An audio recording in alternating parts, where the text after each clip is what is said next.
do it live. Welcome to the Movie Bros podcast. Still don't have a theme song because I'm lazy and super busy. I am Nary Science. This is your podcast where you come to listen to people talk and review new and old movie favorites. I am Nary Science. With me, as usual, is Hilda. Hello, friends. And back again is Mike Valdez. Mike was with us What's last week up? when we did Cocaine Bear Where we did cocaine. and Scarface. we Yeah, did a we did a really good movie about cocaine, and then we yeah, talked about Scarface. yeah. And That's Um, where it was pauses and awesome. punctuation matter. Like the Yeah, difference between like let's eat grandma and let's eat comma grandma. It's yeah. two different things. Um, the episode today, as you can tell by looking at your listening device, or if you're watching us on YouTube or Facebook, even if you're not watching us live, which we're live right now, but even if you're not, if you're listening to this, just know if you're listening to the audio of this, we could actually, we're living on forever. So, go to our YouTube and Facebook, and we are there. Um, anyways, the movies we're talking about today are Creed 3 and Apollo 13. And I gotta say, when Hilda suggested this pairing, I dropped the ball completely. Cause she was like, what do you think about the pairing? And I was like, I don't get it. Like I'll be the first, not to pat myself on the back too much while I'm making fun of myself, but I have no shame in saying I don't get something when I don't get it. I'm never gonna be that guy who's trying to play something off. Like, yeah, of course. And that if I don't get it, I'll be the first one to raise my hand and be like, I don't get it.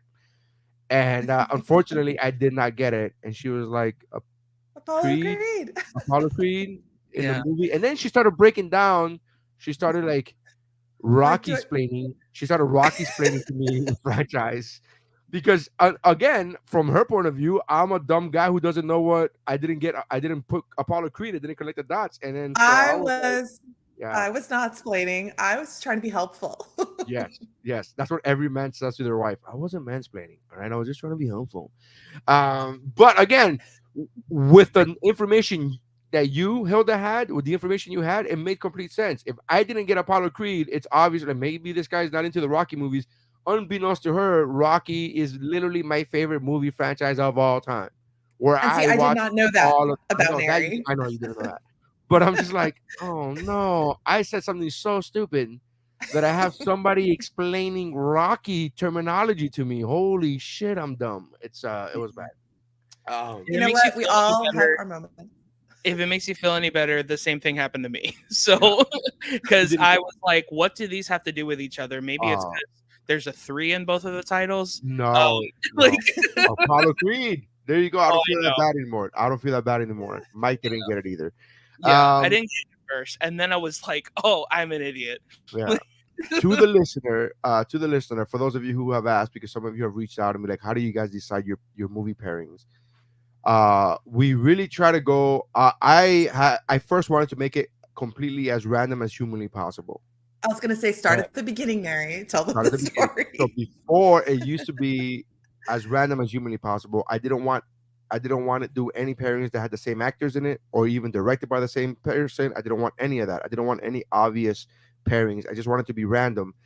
And then we got into this groove of kind of pairing films based on their titles. Like we did The Menu and then we did Salt, and it became this thing of like Glass Onion and Unbreakable. We just started like pairing things just based on titles, nothing to do with the movies. Have nothing to do with one another. They don't share actors. They don't share directors. They were obviously not done in the same year because that's the whole point of the podcast. But Apollo Creed, I am both sad and impressed to say that Hilda came up with this pairing, and my tip my hat to you because this is a great pairing. Apollo Yeah, it was Creed. great. And we did venture out a little bit. We did Top Gun Maverick and Return to Oz, which the common thread there was two sequels, both done decades later. So, Okay, yeah.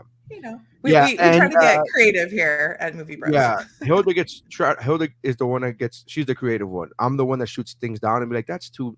The names don't match. The names have nothing to do with it."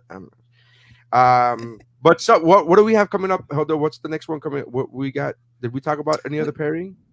We do. We have a couple of ideas on the table. We're thinking the new Knock at the Cabin and maybe the comedy Knocked Up, Right, playing off of the word knock. right, We also have the new Dungeons and Dragons movie and the 1985, I believe, movie Clue, which is one of my right. favorite 80s comedies. So Still have again, not watched that movie.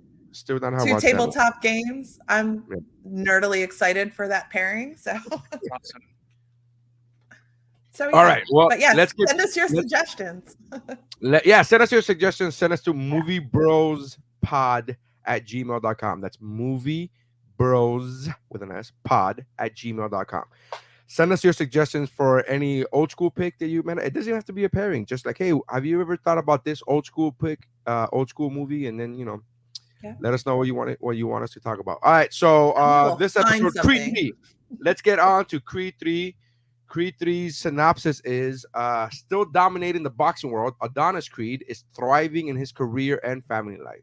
When Damien, a childhood friend and former boxing prodigy, resurfaces after serving time in prison, he's eager to prove that he deserves his shot in the ring. The face-off between former friends is more than just a fight. To settle the score, Adonis must put his future on the line to battle Damien, a fighter who has nothing to lose. Pretty decent synopsis, I would say. Yeah. Um, what did you guys think, Hilda? What did you think when you saw Creed 3? Oh man, I'll tell you this, right? So I love these movies too. I love fight movies. I know we Right. talked about that when we did Salt. A lot of that goes to my background, like fighting, not boxing, but other fighting. Martial arts. Um, Martial arts in general. And because I did that for like almost 20 years, but I'm so ready for the Amara Creed movie. Can I just like jump to Yes. that really quick? Yes. I know that's totally jumping to the end of this, but that was one of the biggest things I wanted to talk about tonight was like that it was so like heart touching, like just that ending. And I'm like, I'm ready for it. I'm like, I want the time jump. I want the Amara Creed like in the ring movie. Um I Okay, but That's to gonna be backtrack a little bit. Creed 7. Creed 7 No, with him. that would be like Creed, what, 10? There's like 9 movies in the Rocky franchise. There's 6 of Rocky by himself, and Yeah. then And then 7, the 8, 3 9. Creed movies. Yeah. So it would be like Creed 10. Yeah. But I was so the fight scenes I thought were shot beautifully, right? But I was so touched by the just at this point what the realities of what all of these main characters are going through, like the mother's stroke, the Tessa's losing her hearing, she's a singer, like that. Like I didn't think I'd feel so much in this movie, and I felt a lot. It definitely felt like more emotionally heavy than the first two in this trilogy. So I was very pleasantly surprised by a lot of things in it. Mike? Yeah, I loved it, man. I mean, I'm a big fan of the Rocky movies and the Creed movies as well. Um, I thought just in general, without saying the same thing, because I mean, really, I'm just piggybacking off of what Hilda said, really. But this is just such a great ensemble movie because like Yep. everybody in this movie is pulling their weight to make this movie great. You know what I mean? And Right. that's kind of also how I felt about Apollo 13, where like it's which is how I was like, oh, maybe that's the justification. It's like the great ensembles, and then at one point the what's her name, Felicia Rashad calls him Apollo, and I'm like, I'm an idiot. And then, Yeah. and so How heartbreaking was that, right? yeah, that how much I'm an Yeah. idiot. Yeah, it was really heartbreaking. Uh,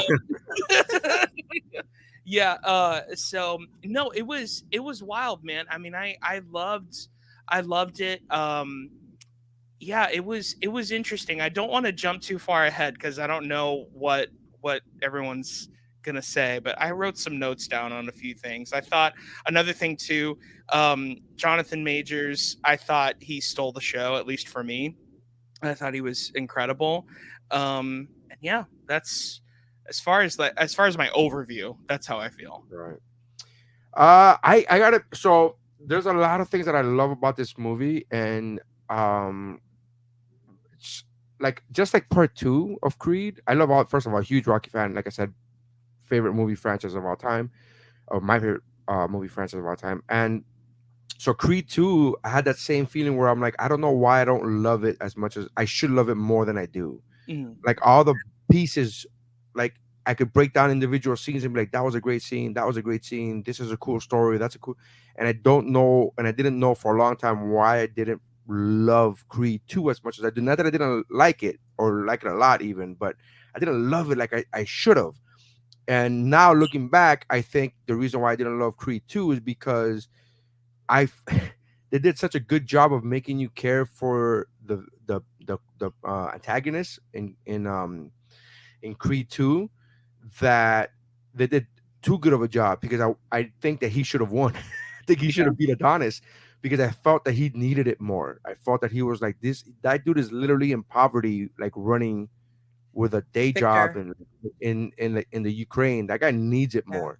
mhm, So I need, so that's why but it took me a long time, over a year of rewatching Creed 2 over and over again, to realize why don't I love this movie as much as I should.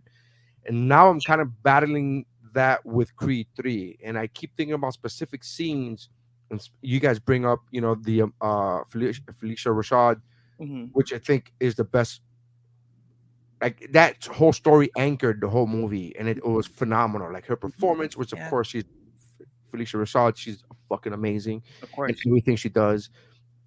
But I was trying to figure out, like all of these little, the daughter. Oh, by the way, I saw this movie in Mexico, which Oh, is the cool. first time I've ever seen a movie not in U.S. territory. Like the only other time I saw Creed, the original Creed, in San Juan, which is again still U.S. territory, but not Mm, continental U.S. But I saw Creed 3 in Mexico, and the movie was in English, but the subtitles were in Spanish. mm, And if you remember, all the sign language is all subtitled. And I got to be honest with you, I was very proud of myself. I had not read that much Spanish in a very long time. yeah. Like I read a lot of Spanish. I was like, oh shit. And there was a point where I was like reading the entire, and I was like, hey man, I'm fucking keeping up with this shit. All right, go ahead, man. I was like, because one thing is speaking Spanish fluently, another thing is reading it. That's a very different, Yeah. when you don't practice it very often. It's I'm like, oh, okay, cool. And then all the text messages I sent to my dad and mom all of a sudden came into play here. Uh, all the WhatsApp messages just gave me a leg up. Um, but I don't know. Like I like this movie a lot. I don't know why I don't love it as much as I should. And I guess we'll talk about it now. But so the storyline. Did you guys enjoy the story of Creed 3? I did. I thought that it was really interesting. I mean, I was trying to see, mostly just because like I try to do this with like every sequel almost. Like it's almost like I watch a movie trying to ruin it for myself.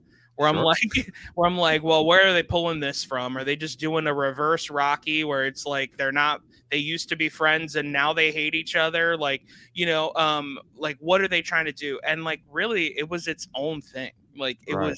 it was its own storyline, and they pulled a few things, but like if you look hard enough, you'll find anything, Sure. but Mhm. really it was its own story. I thought also uh, there were different tangents going on in the story, and they all kind of came together perfectly, like a great Seinfeld episode, you know. Um, and and yeah, that's how I feel about it, at least. Nice. Um, Hilda. I really loved I really loved the styling of the fight scenes. The I like the main fact. I'm like, fight what do you scene. think of the story? The styling is really good.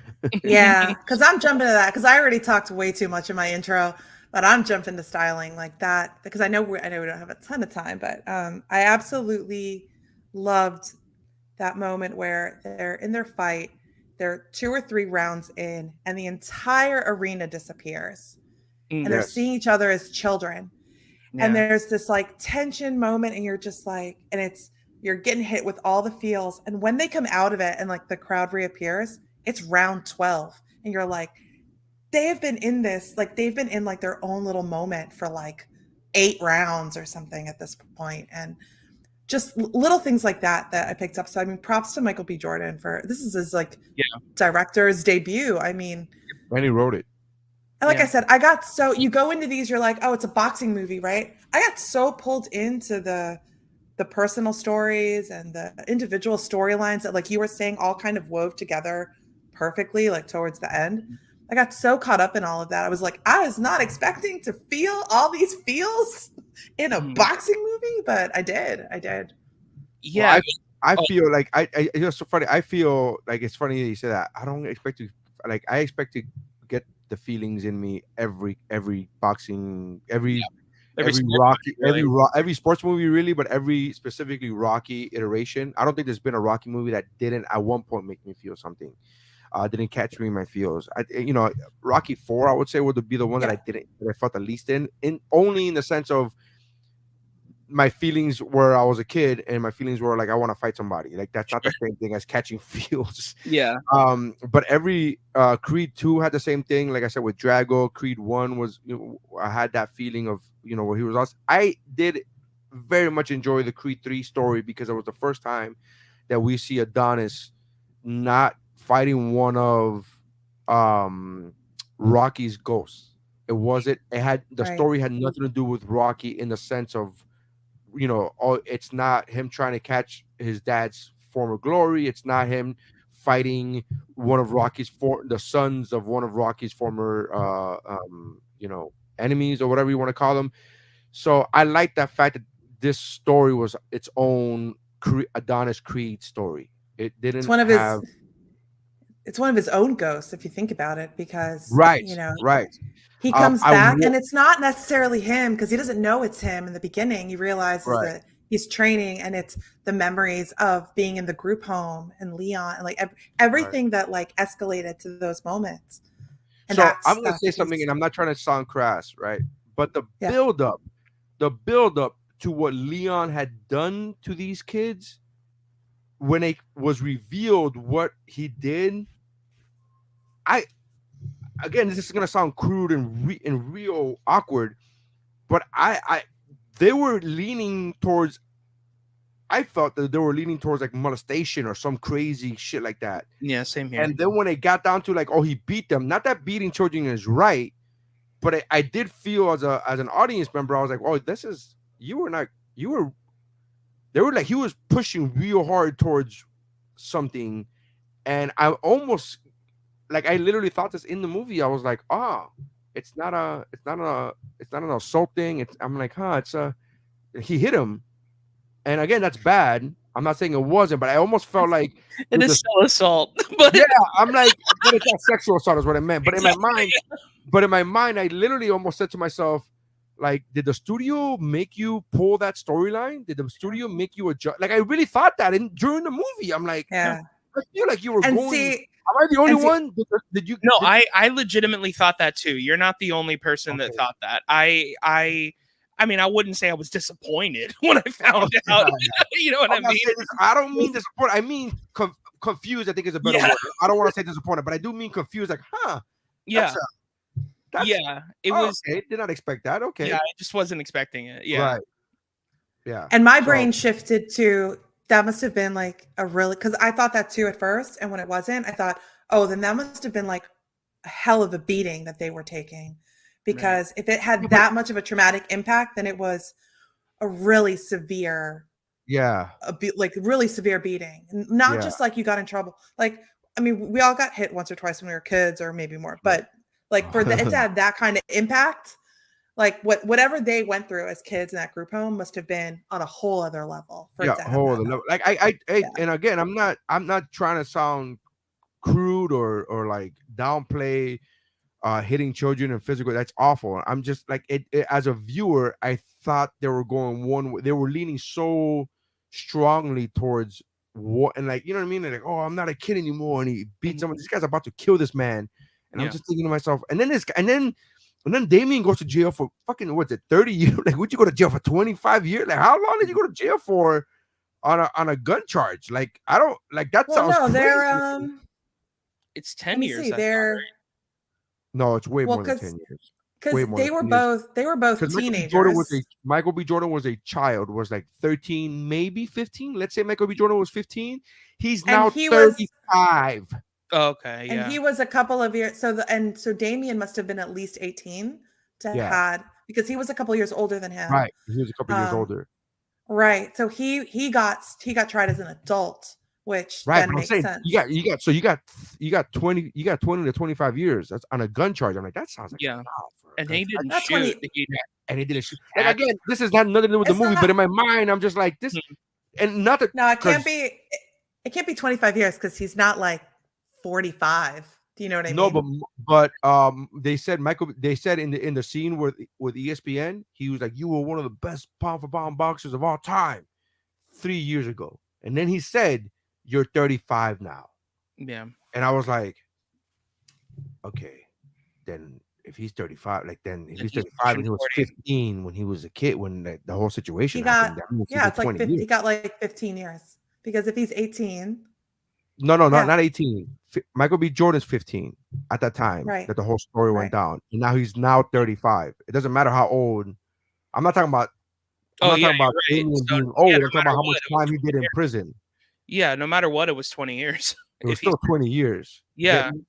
Like the time in prison was 20 years. I just thought that was a long time for a gun charge. I agree. I agree. But again, this is not something I should be thinking about during the movie, but it was. Again, I'm not saying this, and this is gonna sound like nitpicking, but it just threw me off. I was like, he did 20. Like I was like, and again, there was 5 people in the entire movie theater. It was in Mexico. There was 5 people in the entire movie theater. Nobody in the next 3 rows in front of me and 5 rows behind me. And I literally turned to the side as if somebody was there. And I was like, 20 years? That's a lot, bro. Yeah. I was like, 20 years? That's a lot, Dude, bro. speaking of like, because you were talking about like, I don't want to be crass or anything. Speaking of crass things, though, I did want to say this. One of my favorite things about Rocky and about Creed is that it allows heterosexual men to talk about gay shit sometimes, and because Now majority- you know why it's my favorite franchise of all time, Mike. Now you understand. because let's be honest, dude, like you see Michael B. Jordan's body and you're like, damn, dude, Yeah. like what is going on? Yeah, And you then see Jonathan- damn, and then you look at Jonathan Majors and you're like, He's like, hold my beer. holy shit. Yeah, he's like, hold my beer while I show you my body. And you're When like, he did oh that, my when he did God. the whole rope thing, Yeah. I'm like, excuse, oh my, I turned into a southern lady from Yeah. my Atlanta. Yeah. Oh my, like I was like, woo. I got Yeah, the I- vapor. I got Yeah, I'm totally watching these for the storylines. Yeah. yeah. Yeah, it Don't was worry, honey, Game of Thrones, the boobs are integral to the plot. That's why Yeah. I like the show. Jonathan what's his name? Jonathan Majors. Yeah. Majors? Yeah, Jonathan Majors. Yeah, he put a stranglehold on this performance. Yeah. I get all kinds of distracted by the handsome man. I mean, we talk about the Miles Teller shimmy all the time. So Oh, Yeah. Miles I agree. Teller Shimmy. I Jeez, get it. That's my ringtone. By my the way, beach. I don't know how much you guys look into this. I wrote a couple of things down just because like I was looking at it as a comedian, but I was like, yo, is this movie sponsored by Hennessy? Like there is a Hennessy bottle in almost every scene. Did you guys notice this? I did not notice that. No. Yes, with the bottle slightly turned, like just slightly. It is literally right there in front. Like they are when they go to that record label party, which by the way is the best party ever because Kalani just does one song and the party's fucking over. It's amazing. But that's my kind of party. Just one song and everyone goes home. But they're all just hanging out and there's literally bottles of Hennessy. Just and I'm like, what is going on with this movie? See, I first of all, I'm all for product placement. I love when Adam Sandler does it because it's so funny and so obvious. To me. There's fun ways of doing it, like when doing Ninja Turtles does Pizza Hut. and Yeah, shit, yeah, you know, yeah. like But I personally, but with that said, even if I wasn't okay with it, that would all make sense in this movie because they were at a record release party, and record release you're right. parties are notoriously like sponsored by drinks and by Right. alcohol and by so all of that makes sense. And when he's looking at himself dressed in was it Tommy Hilfiger? What was it? What was the line whatever that billboard of Michael B. Jordan? That's a little- Ralph Lauren, yeah. Yeah, Ralph Lauren. That's a little weird. Of Yeah. Michael B. Jordan. We're watching a movie. We're watching Michael B. Jordan looking at a billboard of Michael B. Yeah. Jordan. I was like, what Yeah. the fuck is He like happening? goes home, sees himself on a kayak commercial. Like, Yeah. what the hell? Does he have herpes? Why is he in a kayak commercial? All kayak commercials are is herpes Yeah. medication. Anyways, I dug this movie a lot. There's some things I wasn't the biggest fan of. I think to Hilda to bring up your point about the fight, I appreciated the fact that he brought up that he approached the fight differently than any other Rocky movie, than any other Creed movie. As an artist, I appreciated the fact that he took that swing, no pun intended. Mhm. I just think it went a little too long. I would have liked to see a little bit more fight and a little less. I get it. Artistically, it was beautiful how he's battling his past, his demon, and metaphorically, it's a beautiful. I think it was a beautiful homage or a beautiful series of shots. I just think it went a bit too long. And as a fight fan, I would have liked to see a little bit more of the actual fight Yeah. itself. And Another it didn't thing. look like when he came out of it and the crowd came back, which was beautifully done. They didn't look like 12 rounds had passed. That's You fair. get me? I don't know if that makes Well, I sense. mean, they're No, also that does two make of the, supposedly it's like two of the best at that moment, Yeah, so they're in kind of good shape. I get it. I'm just saying. I mean, they're in Go pretty ahead. good shape, Well, Yeah, We had, we had the whole montage. yeah. We had insert I mean, montage here. the thing I was thinking is like Rocky movies and really this all Rocky and Creed movies have kind of ruined boxing for people because Yeah. when you watch real boxing, it is boring. Well, Like, comparatively to Yeah. Rocky movies, yeah, absolutely. Yeah. I agree. I have to tell myself when I watch because I'm a fan of boxing, but Mhm. when I watch a boxing movie because I was introduced to boxing via Rocky. Me too. So as a child, so when I watch boxing at any point past the age of 15, I have to tell myself, this is not a Rocky movie. This is not a Hollywood movie. And I literally have to like switch my brain into that mode of like, what's an excellent boxing match and what's a Hollywood boxing match. But you're Right. right. And see, Neri, and then for me too, it's like that same mindset. I'm flipping it, and I'm like, this is a movie, and so Mhm. that's why, like, having that artistic take on it. It's like, yeah, I want to see the fighting, and like we got some fighting in there, but Yeah. I really appreciate those little deviations from from like watching I regular appreciate boxing. as an artist, and I knowing this is one of the few times like Mike, not Mike Valdez, Mike Mercadal would Mhm. say, how he's talked about going into a movie knowing certain things behind the scenes things.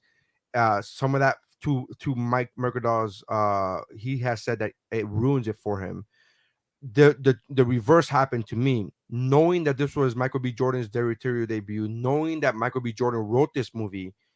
It made me appreciate those scenes because I was like, oh, I like the fact that he, again, as an artist, said, I'm going to approach this differently and I'm going to do this differently. And I thought that was pretty cool. I Yeah. was like, okay, that's I kind of- also thought it was really cool that he stood up to himself in real life to one of his real life bullies from school at his red carpet. I don't know if you saw that, but yes. awesome. Yes. Hilda, did you see that?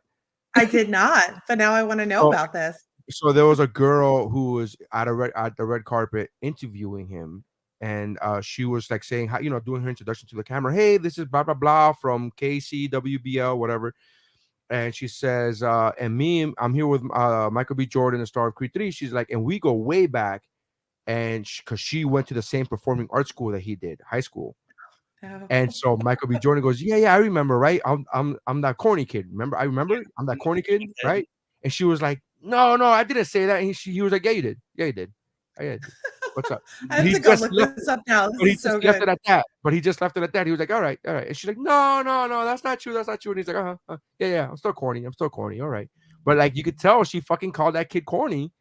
When they were in high school, and he was like, cool, I'm gonna be corny. Like I thought that was, but again, he just brought it up to let you know, hey, I remember that shit. But that's it. He didn't make it any bigger thing than it was. He answered her questions, and he whatever the fuck. He didn't big up her, and he didn't walk right past her and say, go fuck yourself. But he did make sure to let her know He I wasn't know Hugh what you fucking Grant. said about me in high school, motherfucker. Yeah, Like I know he's what you like, said I about still remember this. That's awesome. Yeah, he wasn't Hugh Grant about it. Like he wasn't like, well, I'm wearing my suit. Like he wasn't Oh, like being an asshole. You know that what was I mean? awful. Oh, that Yeah. that's was so awful. super. That was super awkward. He's That was more and so more awkward. stories. More and more stories are coming on about him being such a dick. And Yeah, I'm like, yeah. oh my god, Jesus! Like Mhm. it's not a good look on you, Hugh. Maybe Yeah. First, maybe he's just tired. yeah, I mean, Tired of Maybe being he's in just movies for 30 seconds. yeah, yeah. Because he's yeah. a dick, you know? That's why That's nobody what wants to work with him. Yeah, maybe that's why. Maybe he's becoming the comedic or dramatic Steven Seagal. Yeah, When fair. nobody wants to work with him.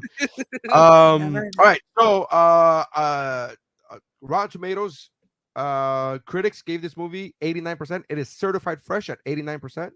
Man. Good. Would you guys guess the the audience score is higher or lower than the certified 89%? I know the answer, so I'm not gonna say Oh, okay. Mike, because I looked it up. I'm gonna go higher. I think it's 91%. all right. It is higher and it is 96%. Jeez. I mean, 96 audience score. it's really Yeah. great. I really enjoyed this movie. I liked it more than Creed 2. Creed 1 is still my favorite movie. If I gotta be honest, like gun to head, if you had to make me choose, I would probably say the first Creed is my favorite Rocky movie of like all the Rockies, which is that's a big deal to me. Like that's like asking me who my favorite kid is and telling you. Yeah, so that's it. That's for Creed. That is our results. What would you rate it? What do you rate it, Hilda, and what's your rating system? I'm gonna go 4.5 out of 5 hidden letters. Nice. Hidden letters. Yes, all of the letters that Damien wrote. And, right. I think you meant like yes. actual letters, and I was like, "What? Oh, you mean like No, okay, all the hidden correspondence." letters that she kept Right, from right. him, and then Yeah. he sees the photo, and it's like, that's the guy. Like, yes, Okay, 4 out of 5. hidden letter. Mike, That was Mike, a pivotal moment. I'm giving it 4.25 basketballs because Michael B. Jordan's middle name is Basketball, as everyone knows. So Michael Basketball Jordan, of course. Yeah. That makes sense. I'm gonna go with 4.5 out of 5. Felicia Rashad's 4.5 out of 5. Felicia Rashad. She's by far the best part of this movie. I think. Yeah. I love her so much in every one of these movies. She's great. She's great. I mean, back to what we were talking about, like, yes, all the Rocky movies like hit you in the feels. This one hit me on the feels on so many different levels. It was like, but her, I kind of called it. So this is what. So in Rocky 3, they're doing the mirror thing, right? They're doing the like in part, in Creed 2, he was mirroring Rocky 4 with the whole Ivan Drago and the Drago aspect. In Creed 3, before it even came out, I said if they were gonna do the mirror thing in Rocky 3, Mick's trainer dies. So if they were gonna do the mirror thing, I said Rocky would die in this movie. I thought Rocky would die because Rocky's Adonis's trainer, and Mick died in Rocky 3. So I thought that they were gonna kill, but they killed somebody else. So to me, I'm glad that they didn't kill off Rocky, but I'm really sad that we're not gonna be able to see Felicia Rashad anymore. She's fucking fantastic. I love They her. did some cool stuff though. Like I thought that the scene where he right after he got into the fight with Dom is his name, I believe. Damien with Damien. He's in the car and it's very much like a there's no easy way out from Rocky 4 moment. Yes. Like yeah. But yeah, I thought that the little like Easter egg homage things were really good in this movie, without being a over the head with it, right? Thing, yeah. All right. So that is it. We had 4 stars. We had 4.25 and 4.5. That's what we had. That's our rating system. All right. That's the end of Act 1. Moving on to Act 2, when we talk about Apollo 13. Apollo 13 came out. What year was that? 2008? No. 1995. 95. Oh my god, that's right. You say I know. 2008? 20 No, I was doing. 28 years. Yeah. So In case you needed to feel old today.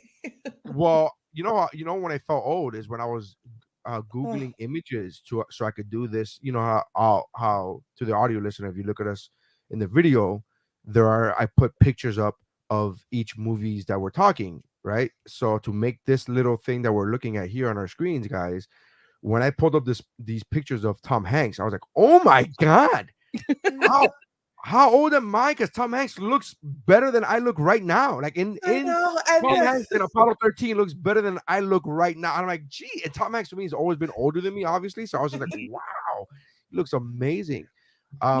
So the synopsis for Apollo 13. The picture of them, they all look so young. It was like, that was my thought too. I was like, Bill Paxton looks so young and Kevin Bacon looks so young.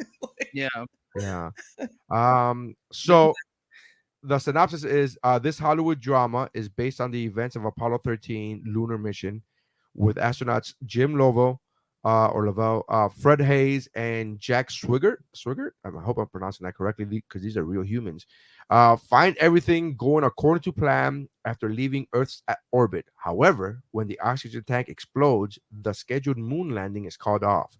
Subsequent tensions within the crew and numerous technical problems threaten both the astronauts' survival and their safe return to Earth. Pretty decent synopsis. I think it kind of spoils a little, to be honest. Well, it's based on a historical story. I mean, you're right, but I mean, it's kind of like. Gee, I wonder what happens at the end. Yeah, it's kind of like when you watch. It's like if you're watching Lincoln, you don't go like, I wonder. Spoiler alert. Yeah, I wonder if the bill make it. I wonder if the bill passed. I wonder like what when I first watched Lincoln, that's what I thought. He did such a great job, Spielberg, of building the tension of how many votes the bill passed, and I'm like, whoa, what happened? I'm like, I don't know, fucking Neri, what did happen, you dummy? Like it's. Same thing with Passion of the Christ, man. Like Jesus just dies, and people are like, "What happens?" So it's the sequel. Oh, by the way, real quick, just to go back to Creed 3, because we always talk about the box office and the budget. The budget is 75. The budget was 75 million for Creed 3, was 75 million, and the box office so far, because it's still in theaters, is 248.8 million. It's made its money back. Oh yeah, Little bit. You're gonna let Michael B. Jordan make more movies. Yeah. Apparently, he could direct whatever the fuck he wants now. Yeah, he could literally direct anything he wants now. So, what was that? Yeah, 248. Pretty decent. Outdone by Apollo 13, to be honest with you. Apollo 13's budget was $52 million back in 1995, and it made back a bit of its money, 355.2 million. Jeez, and that's not adjusting for inflation. No, that's just according to Wikipedia. That doesn't. That is insane. Yeah. 20 years ago, and it made 25 million in the first 3 days. Like opening weekend, 25 million in 1995. Yeah, but they didn't have streaming to compete with. They didn't have people were going to the movie theaters in 1995. Yeah. Like everybody went. It did come out. I'm curious how it came out the same year as I read as Braveheart and some of these other really big. And I'm curious. Braveheart.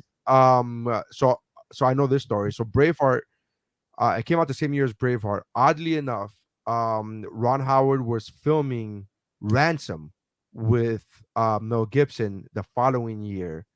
When the nominations for 1995 came out, or later that year, I should say. And when they were shooting, the nominations came out, and Apollo 13 was not nominated, but Braveheart was. So the director of Ransom was not nominated, but the star of Ransom was for Best Director, and it was a little they said that it was a little awkward. Yeah. And then Mel Gibson made a joke, and they were just and then just let it go, whatever. But it was a little, that must have been awkward. Like, hey, you're my boss on this film, but I'm better at what you do. I gotta be honest, man. That I feel like they definitely got shafted because the directing in this movie is phenomenal. Phenomenal, fantastic. It's fantastic. I mean, the cinematography. I mean, there's literally shots where you feel like you're like floating in the rocket with them. I mean, it's amazing. It did a And they great. This did- movie was. I'm sorry. Go ahead. They did win. They did win for best film editing and sound. Sure. They were nominated for best picture, but didn't win best picture. But not director. He wasn't nominated for best director. Yeah. No, that's- I know. I'm just saying, Well, but yeah. like the effect, because he was talking to the effects, and I was like, well, Yeah. for for editing, and I know that's not effects, but Right. Yeah. I love Apollo 13 so much. I've seen this movie probably 15 times in the last 18 years. I love this movie so much. There was a long time when I was in high school where they were just. I graduated in '99, and so there was a time in high school where this movie came out on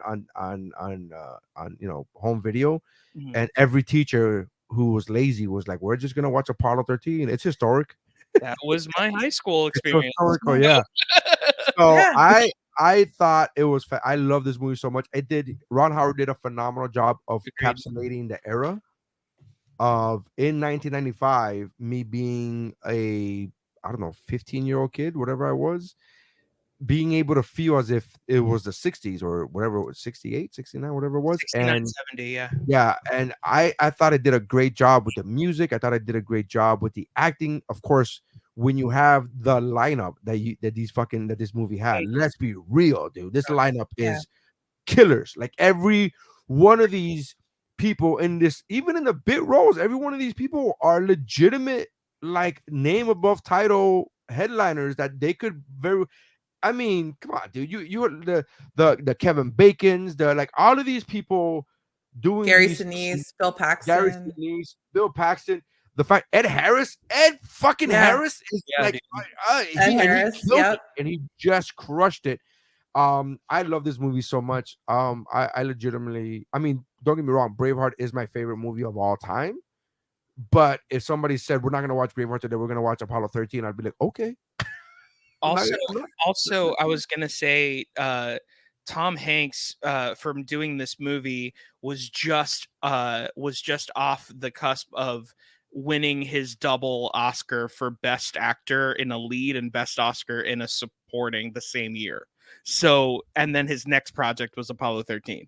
So it's just like wild. I mean, What did he win? What did he he's supporting? he won Supporting Actor for Philadelphia, and he won Lead Actor for Forrest Gump. The same. I thought he was the lead actor. I thought he was the lead actor in Philadelphia. That's interesting. He technically is, but they wanted him to win 2 Oscars, Neri, so that's how they did it. Yeah. Yeah. Yeah, they put him in supporting, and to this day, he's actually the only Oscar winner to have won Best Supporting and Best Lead the same year. Same year. So Yeah. he won. No, he didn't win for this. He won for Apollo 13. He won for No. Forrest Gump. So Forrest Gump, but that wasn't the same year. It was the same year. What? Yeah, it was the same year. Hold on. Ron Howard has said that Apollo 13 is his favorite movie of that he has that he has made that he's of that his he's made. of his movies. Yeah, It's this probably movie my is just it's just like a movie based on historical events where you know what's going to happen at the end, but you are still so emotionally invested as if you don't know what's going to happen at the end. That to me is like one of those, like that's like one of those meters of like, for this type of movie, how good is this movie? The fact that you know, it's like you know how it's going to end, but you're still like when all of the family and like the wives and the kids are all sitting around like waiting, and you feel like you're one of them. You know what's going to happen. Yeah. Forrest Gump, by the way, came out in 94, not 95. Oh man. Yeah. I thought it was 90. No. No, he won for Philadelphia. He won for Philadelphia. Yeah. He won for Forrest Gump, and this is how he missed the trifecta with Apollo 13. He could have gotten 3 years in a row. When he could have gotten an Oscar. That was the whole thing with him. What I messed up on. And then he where he really got shafted was later on in 2000 when he did not win for Castaway. Yeah, I agree. That's where he got shafted. But I kind of want to. This is a hot take for me, but like I think Tom Hanks's best performances are when some crazy shit happens in the beginning and he has to like he's basically like trying to survive. That's Those are the best that's, movies that he's that's in. every Tom Hanks movie. Not every Tom Hanks movie. That's every Tom Hanks movie. That was Apollo 13. That was Captain Phillips. Yeah. That was Apollo 13. That was Talking about every good Tom Hanks movie. yeah. That's Not all the fat scoop movies he's been doing lately. he did that movie on Apple TV Plus last year with the boats. That shit was awesome. It was the same thing. It was the same thing. He's just trying to maintain, just trying to stay alive. Captain Phillips was amazing. Like he crushes. Tom Hanks does not miss. Even if you don't like the movie, his performance is unfucking deniable. Yeah. Well, I mean, you're absolutely that whole end scene, and it like lingers. That whole end scene of Captain Phillips. You took that's a whole other episode, but oof. Yeah. But yeah. So one of my favorite scenes in Apollo 13 belongs to Ron Howard's mom. Oh.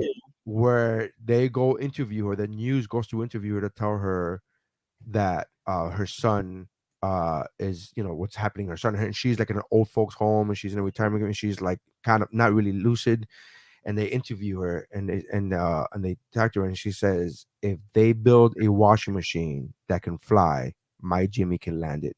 And I was like, oh shit! Yeah, that was such a great, and that was Ron Howard's mom. Yeah, that's a hell yeah moment for so sure. Good. And Ron Howard did not want to cast his mom because he thought that was a big, like she was an actress before he was born. Ron Howard, Nepo baby, and she was an actress that didn't make it in Hollywood, didn't whatever. She gave up her career when she started having kids. Then Ron Howard doing Opie and doing, his career took off rather quickly, rather young. And when it was time to film this movie, his dad, who is also an actor and stayed an actor his entire life until the day he died, went to Ron and said, I need you to do me a favor. I need you to cast your mom in this role. And he was like, what? Like his dad never asked that. Never even asked that for himself. His dad never asked to be cast in any one of his son's movies. And so when his dad asked him to cast his mom, he was like, what part? And so he read the script and he's read the part, and Ron didn't want to do it because Ron was like, Mom, this is a real actual scene. This isn't like a one-liner throwaway. There's like this carries a gravitas. This delivery has to carry weight. And she's like, let me read for it. And if you don't think I deserve it, then that's fine. I'm okay with that. And she fucking read for it, and she nailed it, bro. That scene is so good. That's my favorite. I love this movie so much, but that, out of all my favorite scenes of this movie, that's my all-time favorite. Oh, there's a lot of great moments, man. I mean, what were you gonna say? Hilda, you were gonna say? Yeah, what were you gonna say? Oh no, real quick, that's interesting because like I read, there's actually a lot of his family members are in this. It's like his dad's in this too. His father plays the priest. Yeah. No, they're a acting family. Yeah. They were all acting family. Yeah, his wife and daughter are crowd. No, I mean like no, but they're all in this movie, is what I was saying. Yeah. They're all. I read his book. I read Ron Howard's book. It's actually Ron and Clint Howard. They did a joint book together. Clint's in it too. Clint's in it too. Yeah, Clinton is fantastic. Like I'm telling you, like when Ron Howard wrote that his dad never, he said my dad, I put my dad in a couple of my movies, but he never asked me to be in my movies. Like I offered the roles, or I offered but when my dad came up to me and said, I need a favor. I need you to cast your mom because she'll be perfect for this. Like he was like put him in an awkward situation of like, now you asked for it, I can't really do that. But it was great, man. It was fun. Like I love that scene. What were you saying? No, I was just gonna say that there are a lot of really great scenes in this movie. My favorite thing, like if I were to give this movie a tagline, it would be the only movie that can make math give you a panic attack. Because literally, like this entire time, like there is so much tension in this movie. Like even them just getting into space is tense, and then you're like, oh yeah, like there's a whole mission. Like it's not like they won. Like they still have to do other things. They still have to dock. They still have to, and then all this stuff is exploding, and then I mean it's just constant like things are going on. One of my favorite scenes is the when they're the tanks have already exploded and they're trying to stay calm, but but you can tell that they're just like they're like it's bottled up, and essentially like I think Kevin Bacon hits his head and he's like, oh, this piece of shit. They're like, hey, this piece of shit's gonna get you home, so you better not, like, and it was very much like just like, it was a real moment where it's like, dude, if I was in that situation, I wouldn't even be anywhere near the amount of calm that these people were like. I love the scene with Tom Hanks where he realizes that they're so close and it's just not going to happen for him. Yeah. Like this was our mission. We're so close. And he's like looking out the window. And by the way, all of the stills, like the scenes out looking outside of the craft were real photos from that's the original machine, because Ron Howard, he didn't want to use like fake images when it comes to that. But like that moment you see it and Tom Hanks like imagining himself like landing and his like fingers run through the dust, but it's like it's not real, and it's right there, like he can see it. It's like just acting his ass off. I love that scene. That scene sticks with me. It's fantastic. I love this movie so much. Just such a great movie. Just so good. So did you look up the scores for this one too? Oh, I didn't. I did because I'm a nerd. Damn it, man. I know. Sorry. I just know we were playing a game, so I didn't look it up. But I didn't know it was a game. I just always look it up. All right. So certified fresh, 96% by critics. By critics. Wow. 96% by critics. Right. Mike. I still think it's higher. And then what would you say if it's 96 from critics? What would you think the audience score is? I don't know if I want to go 98, but I'm just going to go with it. 98%. That was my gut feeling. 98. 87%. Really? 87. That's so weird? shocking to me. That is insane. I would have thought the audience loved it. Yeah, I mean, and you're thinking to myself, oh, that maybe not enough. Maybe this is an older movie, so not enough people wrote in. 250,000 reviews, over 250,000 reviews, 87%. What? See, this is why America's, this is what we don't deserve. Tom Hanks. Yeah. We don't deserve this. We don't deserve good Ron Howard movies. Yeah. Tom Hanks is a national treasure. I always like to say. Yeah. He's always. It's fantastic. National treasure. All right. So, what is your rating? What would you give it, Hilda? And what would be your rating system? I'm gonna go with a very obvious 5 out of 5. Houston, we have problems. Okay. Which again, we didn't even talk about that scene. How great was that? Huh? I just didn't want to be obvious. It was in the lexicon for 20 years, man. Yeah, it's a t-shirt. It's a bumper sticker. Like it's everything that Forrest Gump predicted. It made it a thing. Yeah, absolutely. Mike, what would be your rating and your rating system? I'm also gonna have to give it 5 out of 5. I'm gonna give it 5 out of 5.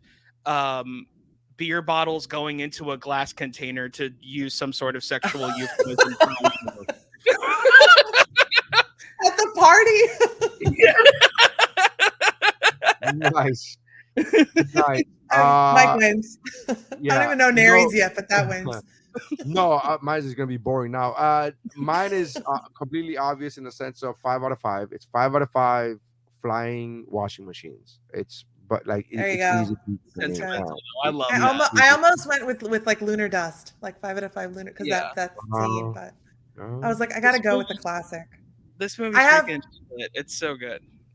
Real quick, a fun fact I learned yesterday, looking up some fun stuff about this. But they, in a pre-movie screening. Let me see if I can get this without laughing. In a pre-movie screening, an audience member, is a 23-year-old. I wrote it down. A 23-year-old wrote on a comment card after, he said, terrible, more Hollywood BS, they would never survive. And it's like, again, what we were saying. Did you Yeah. miss the whole? This is Did you- based on a real This event. actually happened, you dummies. Oh God. Oh my Thought you guys gosh. were I looking wonder how because he had to realize at one point somebody had to tell him, right? But I wonder whoever did that, whoever wrote that card, I wonder if they were like, "Oh, I hope nobody's reading these cards." 'Cause Yeah, it was like he wrote, quote, terrible, period. More Hollywood BS, period. They would never survive. Like, oh Yeah. oh honey.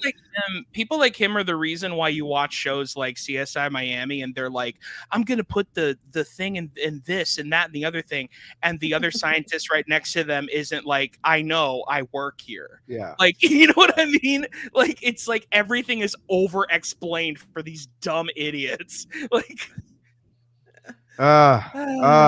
Well, people. So That you know what? I bet you he was one of the people who gave it an 87%. That's the reason why he's one of these assholes. yeah, we he's can blame definitely- him. Yeah. Fine with that. Anyways, thank you guys for checking us out. Mike, thank you very much for coming back on, man. for Appreciate having you. Would love to have you on whenever you can. Yeah. Check out Mike. His handle is at Mike Valdez. That's with an S, not a Z. Yep. At Mike Valdez. Your website. He's a local comedian in Miami. Mike, what's your website? My website is thekidfromup.com. Thekidfromup.com. Yeah. And if that sounds confusing to you, look us up on our video, and you would understand immediately what that means.